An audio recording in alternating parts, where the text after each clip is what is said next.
Soy el Dr. Capuñay. Vamos a hablar en esta ocasión de los hallazgos cardíacos no coronarios de la angiografía coronaria por tomografía computada.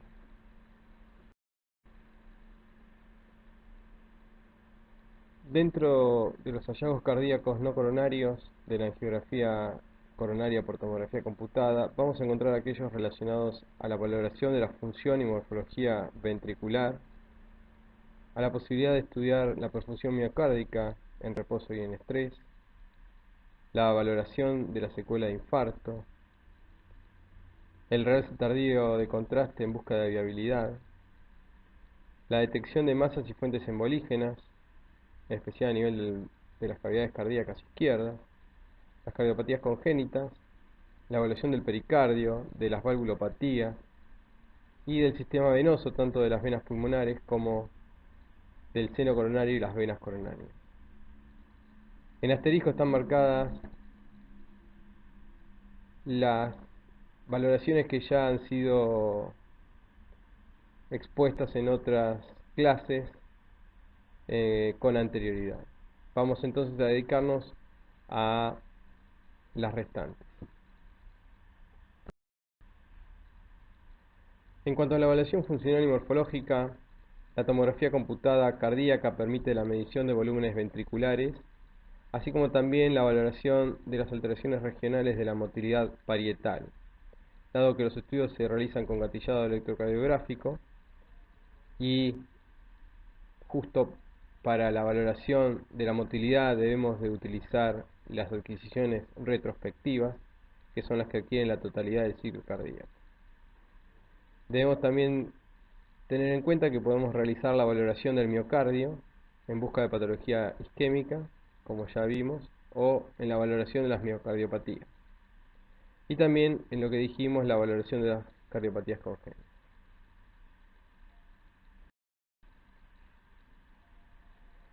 Entonces, como dijimos recién, la adquisición mediante gatillado electrocardiográfico retrospectivo es la que nos va a permitir evaluar la función miocárdica con precisión.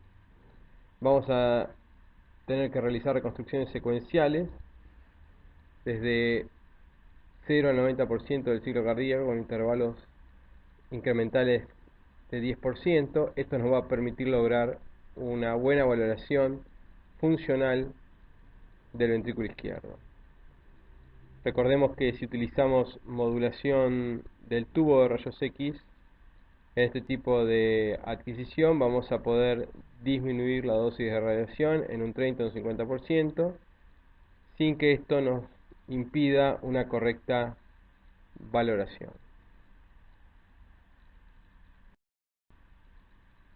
Vamos entonces a realizar la medición de volúmenes por el método de Simpson, luego de limitar los bordes endocárdicos, o mediante el método de área longitud biplanar.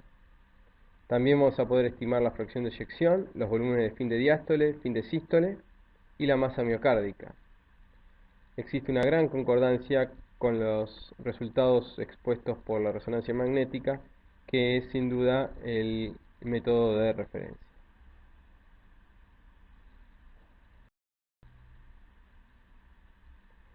Vemos acá la forma de medición área-longitud biplanar, en donde tenemos la fase diastólica sobre la izquierda de la imagen, correspondiente al 0% de la fase cardíaca, y la fase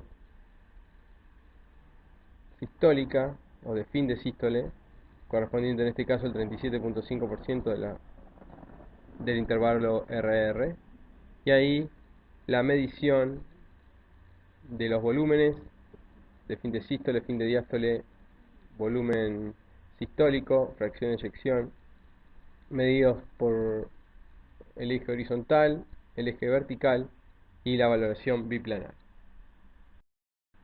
Esta es la otra forma de medir los volúmenes ventriculares y la masa miocárdica con el método de Simpson. La línea amarilla es la que demarca el contorno endocárdico. Este nos va a servir para el cálculo de los volúmenes. Y la línea de contorno púrpura es la que se va a utilizar para luego cuantificar la masa miocárdica. Esta imagen corresponde al fin de la diástole y en esta imagen vemos las mismas demarcaciones en la fin de la sístole. Con la combinación de ambas informaciones vamos a obtener los siguientes datos. Volumen de fin de diástole, volumen de fin de sístole, volumen sistólico, fracción de eyección, la masa del ventrículo izquierdo. Son los datos que nos brindan estos software.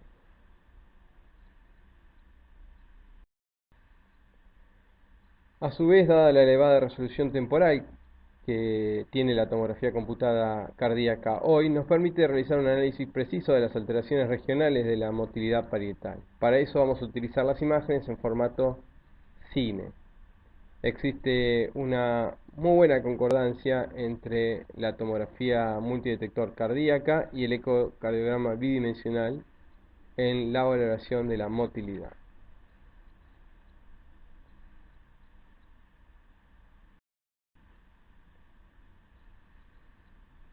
Pasamos ahora a la evaluación de las miocardiopatías. La tomografía computada no es el método indicado para la valoración primaria de las miocardiopatías. Sin embargo, por su gran resolución espacial, nos permite detectar muchos de los cambios morfológicos propios que caracterizan a ciertas miocardiopatías.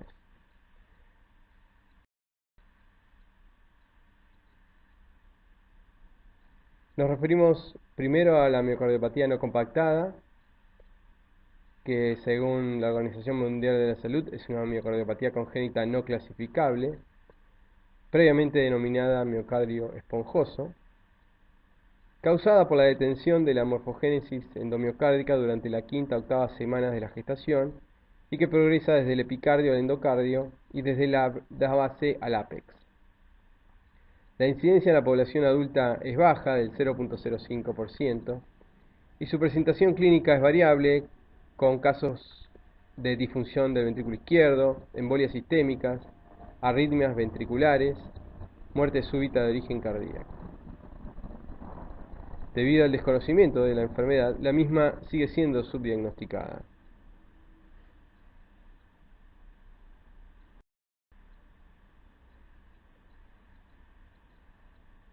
Tenemos que tener presente que cierto grado de no compactación de la pared del ventrículo izquierdo está presente en personas normales, en atletas, en pacientes que tienen otras miocardiopatías como la hipertrófica, en pacientes con hipertensión o con estenosis aórtica, y que es importante tener en cuenta la relación que existe entre la capa del miocardio no compactado y la capa del miocardio compactado, la cual, si tenemos un punto de corte de 2.3 en la diástole, nos permite distinguir entre el miocardio no compactado patológico y los distintos grados de no compactación presentes en las distintas entidades mencionadas.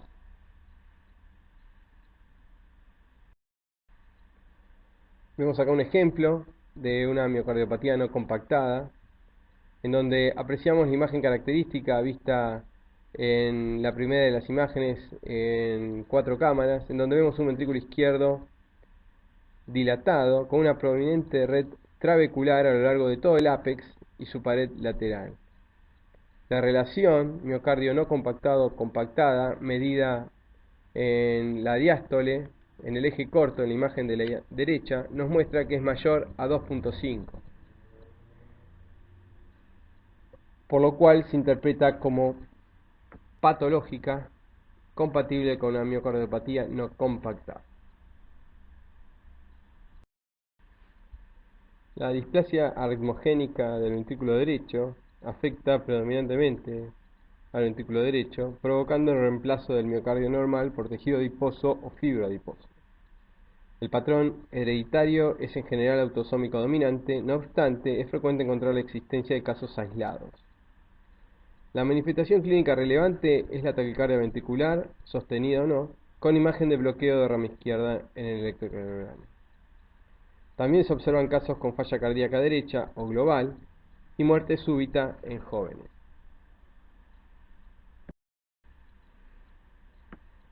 La tomografía computada nos permite la determinación de volúmenes y la función de las cámaras cardíacas. También nos va a permitir en esta entidad mostrar el compromiso localizado o difuso de la dilatación del ventrículo derecho y el afinamiento de la pared y la hipoquinesia del ventrículo derecho. Como ya dijimos, la TC nos permite valorar en formato cine la motilidad parietal. Y por otro lado también se puede identificar la presencia de tejido graso en las paredes cardíacas, que preferentemente se localiza en el ventrículo derecho, aunque también puede estar presente en las aurículas y en el ventrículo izquierdo. Vemos acá un ejemplo en donde tenemos señalado por las flechas los depósitos de tejido graso, tanto a nivel del septum interventricular sobre el lado derecho, como sobre la pared libre del ventrículo derecho, así como también a nivel subendocárdico sobre las paredes del ventrículo izquierdo.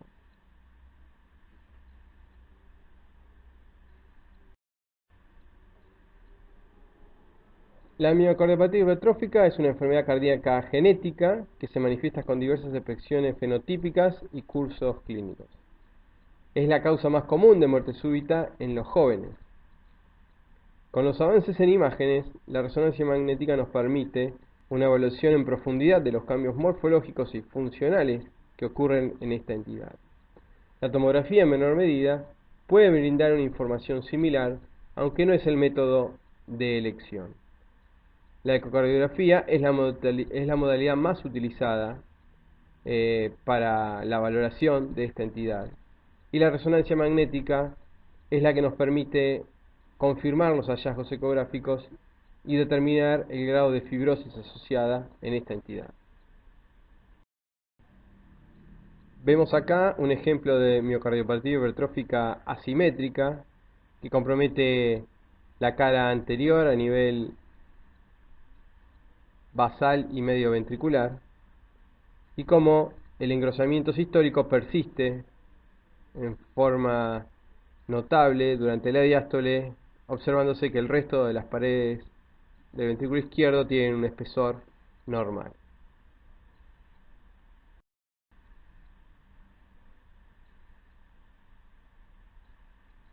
En este caso, vemos cómo un ramo diagonal está transcurriendo por el espesor de este sector de hipertrofia miocárdica y que durante la diástole tiene una luz conservada, como se demuestra en la imagen volume rendering y en MIP del panel de la izquierda, y que durante la sístole, al contraerse el músculo miocárdico, se genera una marcada disminución de la luz vascular, como se manifiesta en la reconstrucción volume rendering, que si comparamos con la anterior, el vaso se pierde totalmente. Esto es lo que generaba en el paciente, en este caso, los síntomas isquémicos.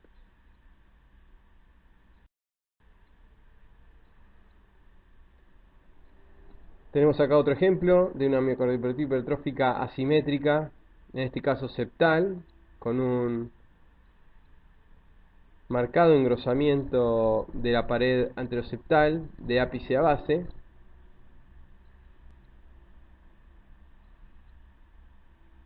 que se ve claramente en las imágenes de fin de diástole, cómo persiste esta simetría en las paredes del ventrículo, más acentuada durante la sístole.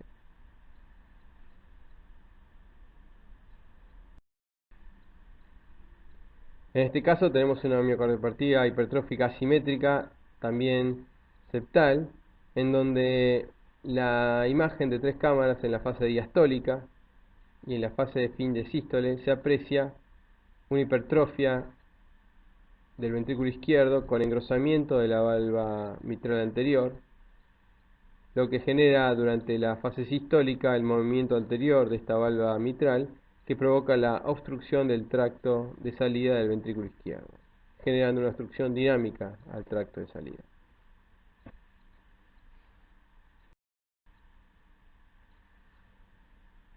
Tenemos acá un ejemplo de una miocardiopatía hipertrófica medio ventricular, ¿sí? Que se caracteriza por la hipertrofia de la pared del ventrículo izquierdo en el sector medio ventricular, solamente respetando el sector basal y apical del ventrículo izquierdo, y dando una configuración bastante característica de PESA, ¿sí? Como se aprecia en las imágenes volume rendering y en la imagen de la angiografía con el ventriculograma izquierdo.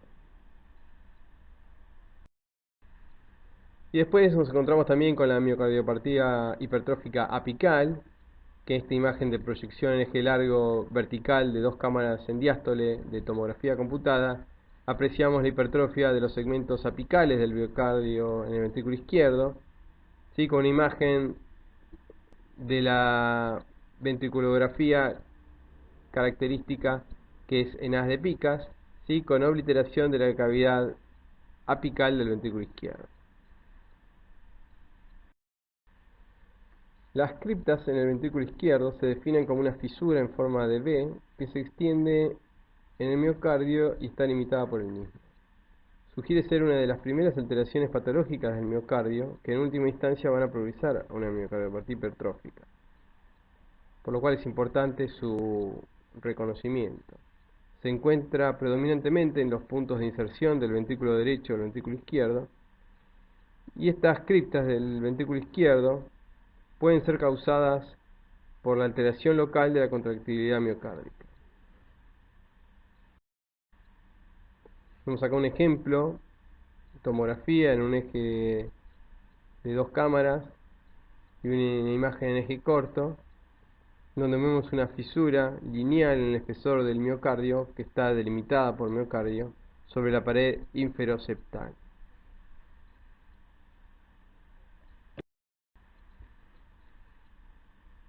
También la tomografía nos permite reconocer otros cambios morfológicos sobre la pared del ventrículo izquierdo, como suelen ser los aneurismas, en este caso un aneurisma del ventrículo izquierdo en el ápice, claramente visible en la imagen de tomografía axial, de imagen volume rendering, y su imagen de correlato angiográfico. Vemos como el resto de las paredes del ventrículo izquierdo tienen un espesor conservado. Otra de los hallazgos no coronarios de la TC cardíaca es la detección de masas y fuentes embolígenas. La tomografía computada puede detectar masas cardíacas y paracardíacas con alta definición, determinar su forma y su relación con los órganos adyacentes. Debido a la alta capacidad de la TC para visualizar el calcio, la presencia de este en las patologías tumorales nos ayuda a definir su cronicidad. El amplio campo de visión de la tomografía computada nos brinda también la información necesaria para definir, analizando los órganos vecinos, si un tumor cardíaco es primario o secundario. Con las secuencias sincronizadas con el electrocardiograma, es posible también interpretar el compromiso funcional que pueda tener esa masa intracardíaca. El mixoma es el tumor cardíaco benigno más frecuente del adulto. Es más habitual en la mujer y en la edad adulta. Generalmente es único, aunque hay formas de aparición múltiple. Se puede calcificar y raramente puede sobreinfectarse o sufrir una transformación maligna. La localización más habitual, esto es el 75% de los casos, es la aurícula izquierda. Y después se encuentra la aurícula derecha, una localización biauricular, el ventrículo derecho, el ventrículo izquierdo, la válvula aórtica y la vena cava inferior. Habitualmente es un tumor intracavitario móvil, pediculado o sésil, y generalmente con una base de implantación.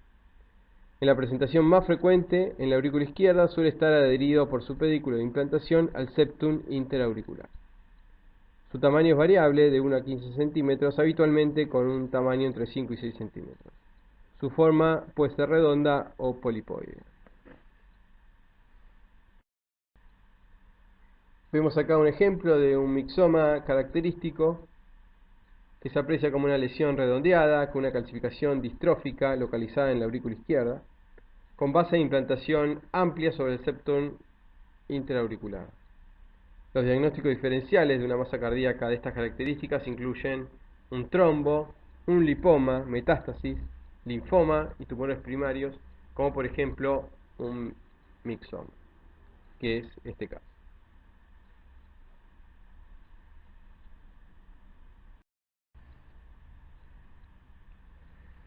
Entre los tumores cardíacos, el fibroblastoma papilar es un tumor benigno raro. Es el tercer tumor benigno más común del corazón, luego del mixoma y del lipoma. El 90% de los casos se encuentran sobre una válvula, la mayoría en la válvula aórtica y en orden de frecuencia en la válvula mitral. Como hallazgo imagenológico vamos a encontrar una imagen focal redondeada, oval o irregular, con bordes precisos y textura homogénea. La mayoría de los casos son móviles, con un pequeño pedículo y un tamaño no mayor a los 20 milímetros. Vemos acá dos ejemplos. En la imagen de la izquierda vemos una imagen axial a nivel de la válvula aórtica y una reconstrucción coronal, en donde vemos una pequeña imagen focal ovoidea de densidad de tejidos blandos adyacente a la válvula, a las valvas de la válvula aórtica. En el otro ejemplo, con reconstrucciones endoscópicas virtuales y la imagen quirúrgica, vemos también en la imagen tomográfica, en este caso viendo en un plano coronal a nivel del tracto de salida del ventrículo izquierdo y de la raíz aórtica, un tejido de densidad de partes blandas ligeramente irregular adyacente a la valva aórtica con un pequeño pedículo.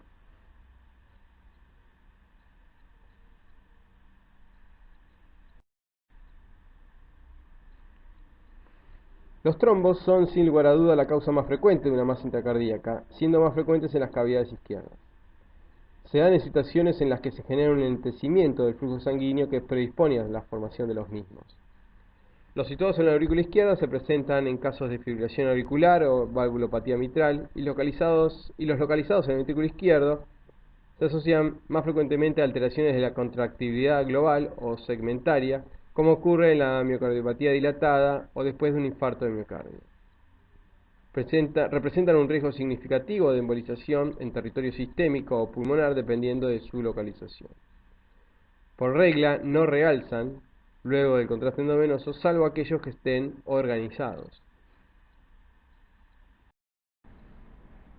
Vemos en esta diapositiva, en la primera imagen, una imagen hipodensa de baja densidad, bien delimitada a nivel del ápice izquierdo, compatible con un trombo luminal. En la segunda imagen vemos, como señala la flecha, una imagen en forma de semiluna de baja densidad, asociada a un reborde hiperdenso de aspecto cálcico, compatible con un trombo crónico a nivel septoapical. Y en la tercera imagen, sobre la derecha, apreciamos una imagen de densidad cálcica en el ápice del ventrículo izquierdo, compatible con un trombo crónico calcificado. También tenemos que tener presente que los trombos pueden estar en otras cavidades, como dijimos, en este caso en la aurícula izquierda, a nivel de su orejuela, y lo vemos en las imágenes de corte axial superiores y en la imagen de reconstrucción coronal oblicua, tomando el eje mayor de la orejuela izquierda, en donde vemos que a nivel de su extremo distal se aprecia un área hipodensa que no se rellena con el contraste endovenoso. Es importante que tengamos en cuenta que en ocasiones puede existir turbulencia a nivel de las orejuelas, en especial de la izquierda, que pueden simular un trombo, como vamos a ver en la próxima diapositiva.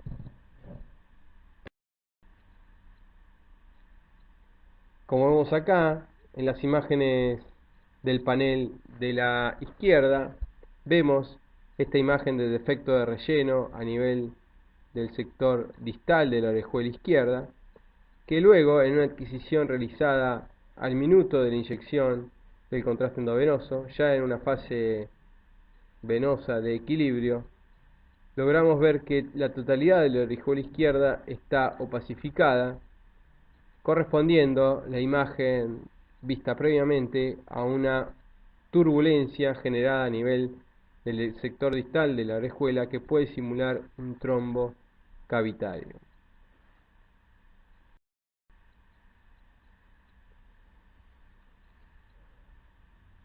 La calcificación gaseosa del anillo mitral es una rara variante de calcificación del mismo, que consiste en un proceso degenerativo crónico que ocurre en edades avanzadas, especialmente en pacientes mujeres hipertensas, con insuficiencia renal crónica o con otro tipo de alteraciones del metabolismo del calcio. Generalmente comienza en la zona basal de la valva posterior mitral y se puede extender a la totalidad del anillo. En la evolución de este proceso se produce una degeneración gaseosa del material interior. Se compone entonces de una cubierta redondeada calcificada y en su interior una mezcla de calcio, ácidos grasos y colesterol. La prevalencia de necropsia de este hallazgo es del 2.7% y generalmente tiene un curso asintomático en la mayoría de los pacientes. Vemos acá un ejemplo de calcificación gaseosa del anillo mitral.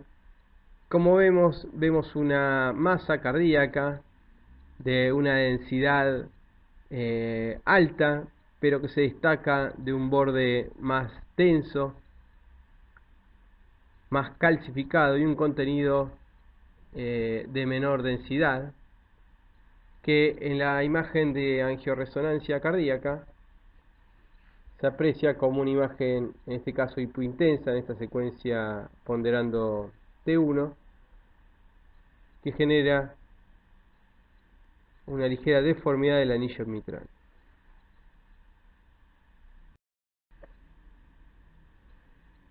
Como dijimos también, otro de los hallazgos no coronarios es la valoración del seno coronario y las venas coronarias. Tengamos presente que en la neuroplastía mitral percutánea, para el tratamiento de los pacientes con insuficiencia mitral severa, implica la colocación de un dispositivo en el seno coronario para reducir el anillo mitral. Entonces es importante conocer la anatomía venosa y las características anatómicas del seno coronario antes de realizar el procedimiento. La tomografía nos permite visualizar la relación que existe entre el seno coronario, la arteria circunfleja y el anillo mitral, así como la medición de los diámetros de dichas estructuras. Vemos en esta imagen volume rendering el seno coronario y la vena cardíaca media y la vena posterior del ventrículo izquierdo. Otra de las valoraciones que se pueden realizar es la evaluación de las venas pulmonares. Sabemos que el conocimiento detallado de la anatomía venosa pulmonar y las relaciones entre las venas pulmonares y la aurícula izquierda son importantes durante el mapeo y los procedimientos de ablación percutánea. Entonces es importante darle información acerca del número de venas pulmonares presentes, del diámetro proximal de las venas pulmonares, si existen venas accesorias o que drenan en la proximidad del ostium de las venas pulmonares principales, la valoración de la orejuela izquierda y la búsqueda de trombos a ese nivel, y la relación del esófago con la aurícula izquierda y las venas pulmonares.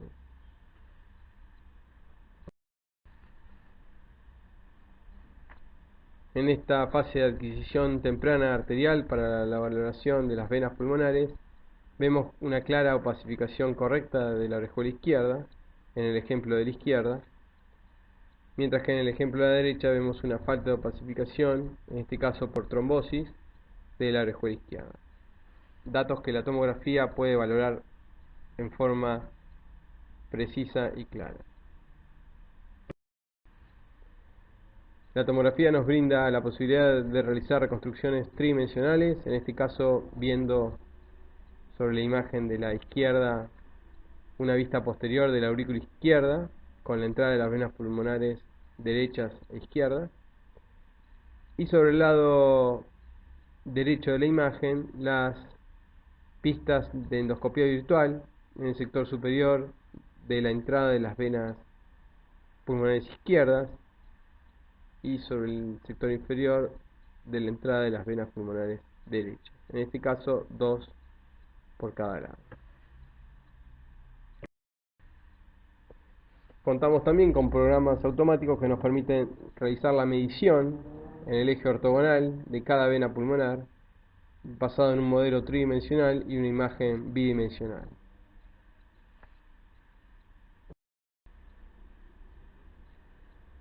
También dijimos que la tomografía cardíaca permite la evaluación de las valvulopatías. Sabemos que el estándar de referencia es el ecocardiograma Doppler, pero que la tomografía es un método alternativo capaz de evaluar distintos parámetros que se relacionan con la gravedad de determinadas valvulopatías. La estimación de gradientes transvalvulares no es posible mediante la tomografía cardíaca, y esto lo debemos conocer.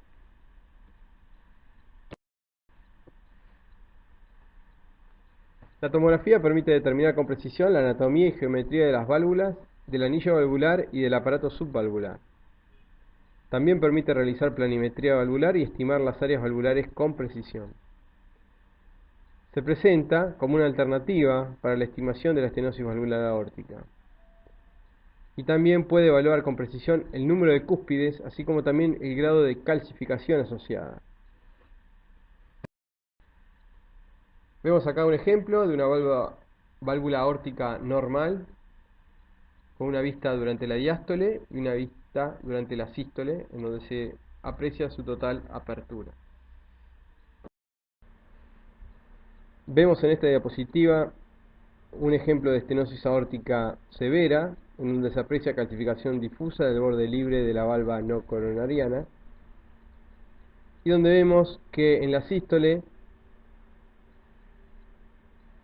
se observa una apertura limitada con una área valvular pequeña de la válvula aórtica. Vemos en este caso un ejemplo de una insuficiencia aórtica severa. La tomografía nos muestra en esta vista de fin de diástole una coaptación diastólica incompleta con un orificio regurgitante efectivo por planimetría de 0.57 centímetros cuadrados.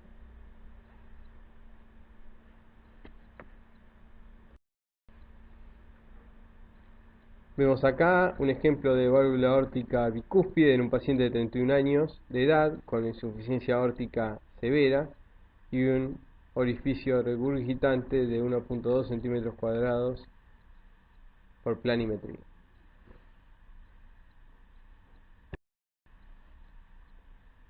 Y en este otro ejemplo vemos un prolapso de la válvula mitral. Vemos en la imagen un marcado prolapso de la válvula posterior, señalada por flecha, con respecto al plano de cierre mitral, que hace referencia a la línea discontinua. Se asoció también a una severa dilatación de la aurícula izquierda.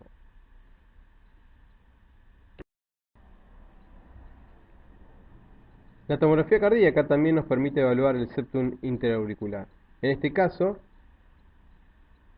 vemos la hipertrofia lipomatosa del septum interauricular, que es una entidad relativamente infrecuente, con una prevalencia estimada entre el 1 y 8%. Se da más en pacientes añosos y obesos y se caracteriza por una infiltración benigna de grasa del septum interauricular que no compromete la fosa oval. Se puede asociar a arritmias supraventriculares, síncope e incluso muerte súbita.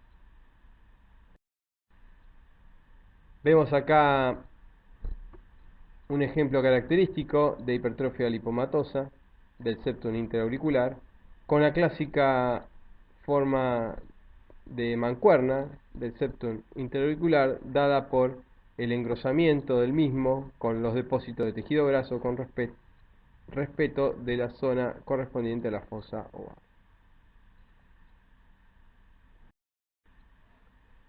También se pueden apreciar los aneurismas del septum auricular, como es en este caso,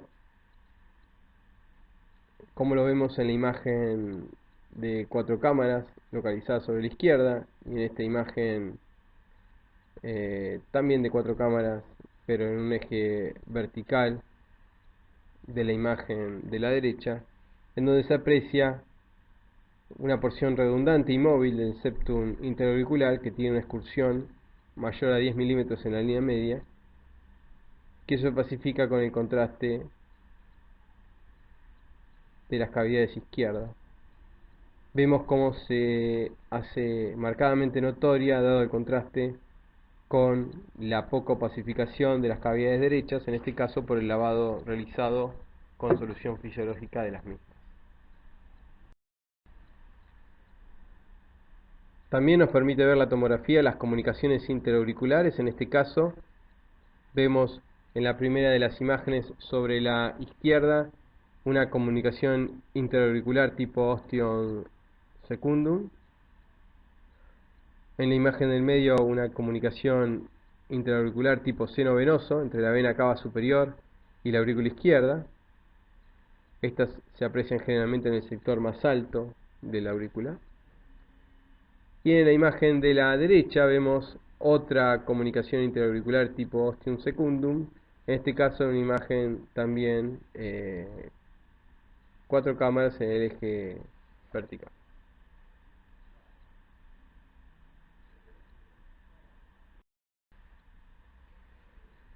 Otro ejemplo de comunicación interauricular es la presencia de un foramen oval permeable, que es la consecuencia de la fusión incompleta del septum primum con el septum secundum luego del nacimiento. Existe un flap del septum primum, que es el que vemos señalado por el asterisco en la imagen de la izquierda, que se forma un túnel a través del cual se produce la derivación izquierda-derecha. En este caso la flecha nos muestra este pasaje del contraste de la cavidad izquierda hacia la derecha.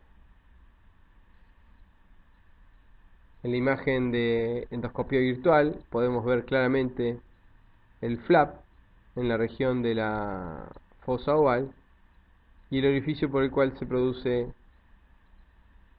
este pasaje shunt izquierda-derecha. La tomografía multidetector tiene una sensibilidad y especificidad para detectar foramen oval permeable del 77 y 86% respectivamente, utilizando el eco transesofágico como método de referencia. Por último, vamos a decir que la tomografía cardíaca también nos permite realizar una excelente evaluación del pericardio, ya que nos permite delimitarlo y visualizarlo correctamente. El espesor del pericardio normal, medido por tomografía, es menor a los 2 milímetros. Y la discriminación entre el pericardio y el miocardio es posible siempre que exista grasa epicárdica interpuesta o la presencia de fluido pericárdico, como vemos en esta imagen.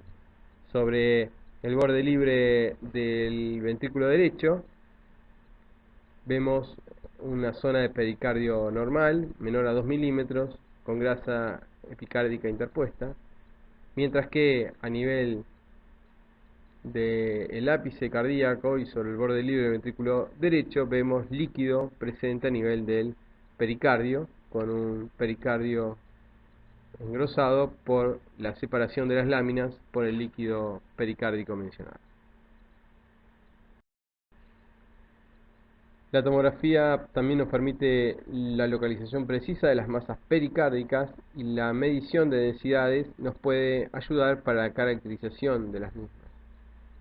Una ventaja que tiene la tomografía sobre otras modalidades es la capacidad de detectar la calcificación pericárdica, que es un hallazgo indicativo de pericarditis constrictiva en pacientes con características fisiológicas constrictivas o restrictivas.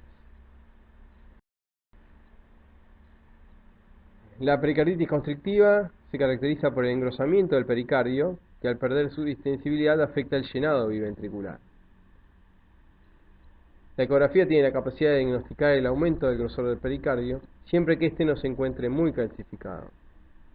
La tomografía computada multidetector es el método complementario a la ecografía que nos ayuda a certificar el diagnóstico y definir la extensión de la calcificación pericárdica.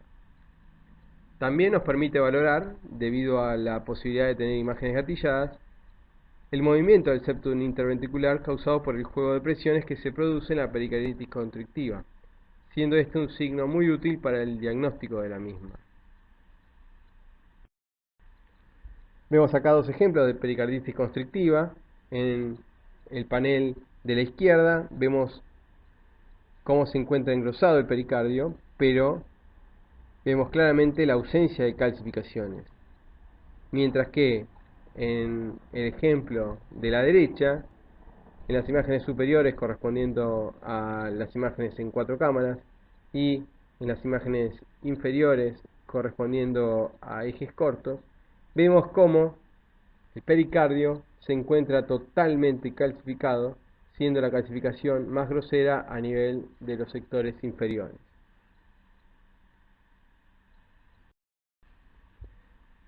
La angiografía coronaria por tomografía computada no solo es útil para evaluar el grado de enfermedad de las arterias coronarias, sino que además permite la valoración de variantes anatómicas y otras patologías cardíacas.